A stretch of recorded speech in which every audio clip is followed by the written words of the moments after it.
Nềm lòng ý ra nhớ hảo mà tài đỡ mong rong.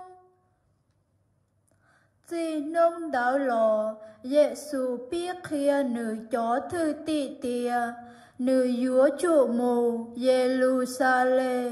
Nhỏ bé, nữ dúa rau chó giữ lào, chó thơ lên cho thia, chó cứ táo chia chị nữ.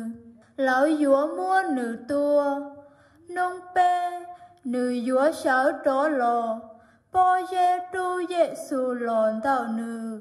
Nữ trong trâu Giê-xu tia, hoa tài, xá cọ chướng đùn chúa co, chỉ bú co tê dạn đảo tua trâu co, ta xì, Giê-xu phanh lò, nữ hai trâu bó dê tia, xá ta, co lão cú ba, co thái cú kế, vị khó co xá, chỉ do khó chướng đu xá. Do tê gia nền xá sư, Giê-xu hai trâu nữ chó thư tị tìa, do lên từ xá lò trao cú, nữ dúa trụ rau nữ. Nữ dúa cứ nữ tùn đông chùa, nữ dúa lão cú ca, vị lên từ xá chạo nữ cho xìa, mà nữ dúa plạ nữ cho xìa.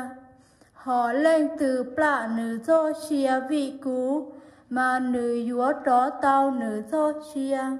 Do ý tụ nành thanh, tao tả luôn địa tê. Hú tí xì lò ua nữ tụ, ta xì do nữ cho chia pro lợ, mà nữ tao đá chi. Nền dúa mua đá chi, lò báo tao nữ cho chia. Vị tiền nền lên tu, dúa rò nữ chó tu so lò.